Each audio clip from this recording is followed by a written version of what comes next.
Hello, guys. Welcome to the show. It is Shane Davis, 20-year comic book veteran. I'm here with Yanzi, and today is the day we are talking once again about Decimated DC as we're going through another bloodbath, guys. Believe it or not, DC Comics does find it possible to still cut even when it's already down to the bone. But before we get into it, please hit like, subscribe, ring the bell for notifications as we do talk about the comic books, as we do talk about the American comic book sales being in the toilet, and as manga sales are thriving, these things are happening at the same time at a record pace. But this just in, there was a big meeting Thursday afternoon, a Zoom meeting with DC Comics editorial staff, right, Yanzi? Well, this is a meeting of DC Comics staffers and freelancers, so I'm not sure why freelancers will be roped into this. And Rich Johnston earlier on speculated, usually means that lots of people are about to be fired. The freelancers being brought into it is to make sure everybody's in the clear on the new marching orders. Who's calling the shots going forward, and what does that even mean? So maybe certain creators feel either more stable or less stable. I don't know. But the reality is this hasn't really happened on this level, as far as I can tell, and from the people I'm kind of hearing from, since Burbank kind of came in and said this is how things are going to be with Diane Nelson. Now this makes sense for a couple of reasons, because DC Comics 1 is up under new management. You're gonna say, but Shane, that's old. Zaslav and all of this, they bought it from AT&T and all of that. That's old news, and you're absolutely right. It is old news. But it's not been until like less than a month ago that James Gunn came on board, which he said he was looking for his Feige. Two, Zaslav also said that he thought it was too convoluted, that we have so many versions of Flash or so many versions of Batman, that DC Comics need to be more streamlined, which we're seeing. Okay, so those are two things that he said that are coming to fruition here. I'm going to call it like I see it. I think DC Comics, the fact that it's DC.com now, not DCComics.com, I don't really know how important the comics division is. I think the comics division right now is as important as limiting the damage it can do to the actual brand. Because why these things are going to happen now is because now they're getting ready to go into what is going to be their cinematic phase, or the DCU new cinematic universe, and whether it's animation. And we heard this, the same voice actors in animation would be in a live action version, whether it's a TV show or whatever. It's all streamlined to one thing. And now here comes, where do comics fit in all these great plans? And all these great plans, where does the comic books actually fit into this? Well, first of all, I want to mention that, remember the moment they finished the merger, Zaslav straight away said that he's looking for $3 billion in cost savings. And everyone was speculating, well, DC Comics is it. And surprisingly, he didn't cut DC Comics. Oh, why? Probably because whatever amount of payroll, I guess, or whatever that's happening over there, probably not very much. But, they've been forced to do things like sell off CW at a loss and all this kind of things. So I think they reached a point where they're saying, okay, we have cut everything we can cut now. What else is there to cut? It's like, oh, DC Comics. So there are a bunch of things that also happen also. Basically with Zaslav, it was like, I don't like the way that DC is like, there's the animated verse, there's the game verse, there's the TV verse, there is the movie verse. Let's consolidate everything. I want a Kevin Feige figure, which resulted in the recruitment of James Gunn. And James Gunn only just laid bare his plans for the DCU moving forward, less than 2 months ago. So what is happening now is that James Gunn basically announced, oh, I'm going to do this whole bunch of movies. The most recent one being, I think the most recent book that he's tapping from it would be The Supergirl by Tom King. But everything else he's tapping into is the older stuff, kind of like All-Star Superman, and then there's the Batman and Son and all that stuff. It's all kind of like more than 10 years ago. So the other thing to note here with James Gunn is that you cannot suddenly say, oh, James Gunn is using all this comic book material. Now let's fire some people from DC Comics. It doesn't work that way. So what we know about this layoff over here is that they're actually not touching editorial, believe it or not. So they're touching what you would consider maybe being counter, the legal people, the sales and marketing people. That could be VPs, okay? Like I want to, for working at DC Comics in a while, and I'm going to have to use Jim Lee as an example here. Jim Lee would be a chief creative officer, a VP, but he's not really into the editorial ranks anymore. Now, his name may be in a book. He may actually weigh in on the books, but his position is actually a lot less to do with the actual publishing arm of the company.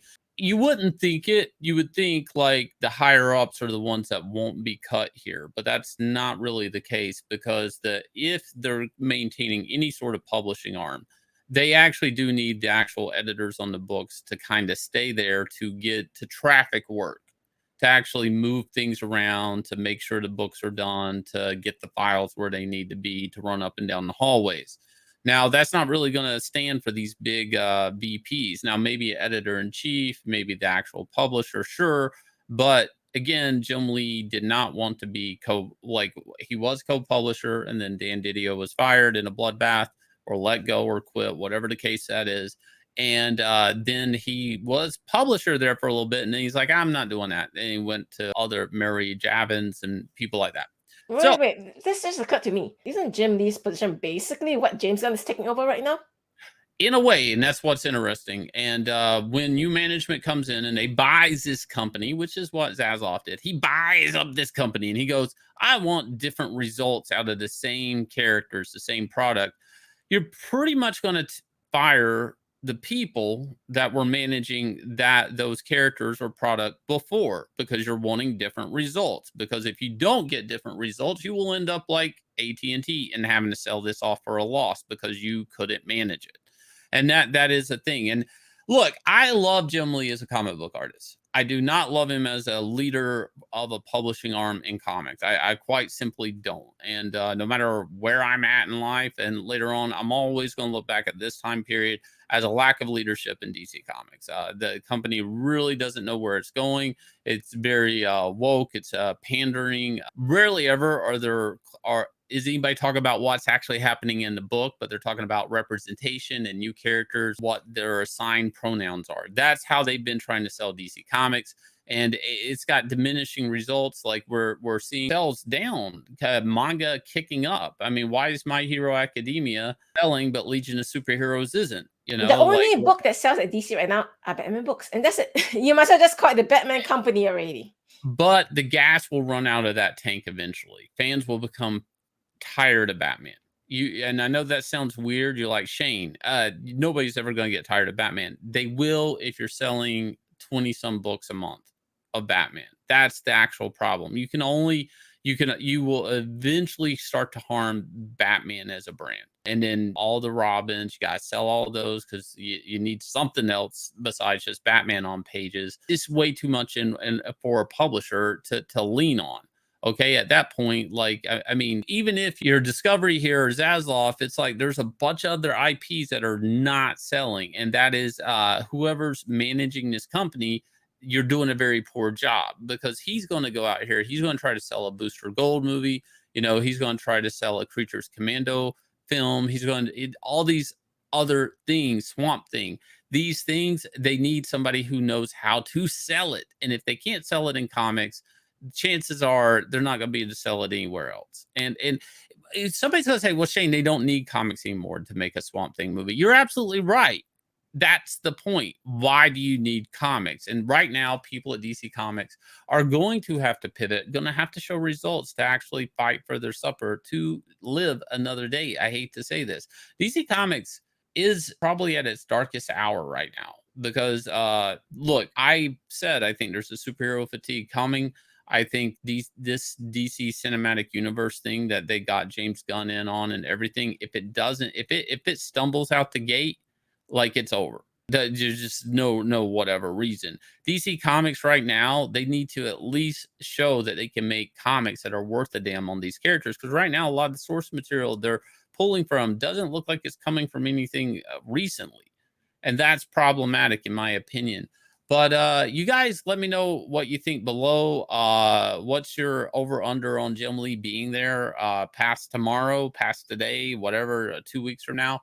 Again, great artist. I just think poor leadership at DC Comics all around. If you guys will, please go check out Inglorious Rex. We were like one backer away from $226,000 on this monster smash hit.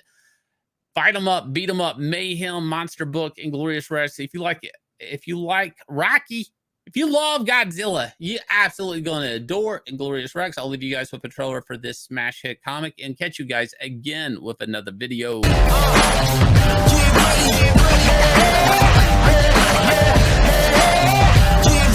ready.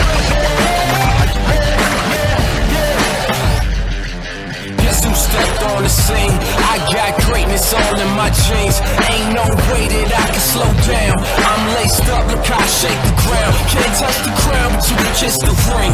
Close your eyes and see how I live a dream. I'm too smooth, MJ with the lean. Don't be fooled, I came through with the team. This is over their heads, how high can it go? I'm too over the edge, got my eyes on the goal. And we right back at it, keep them right on their toes. Look at the way that I move, this is all that I know. Cause I got the drive, I put it in gear. Line them up, I don't see no competitors here. If it ain't first place, we really can't settle for it. Listen up, listen up. Get ready for it.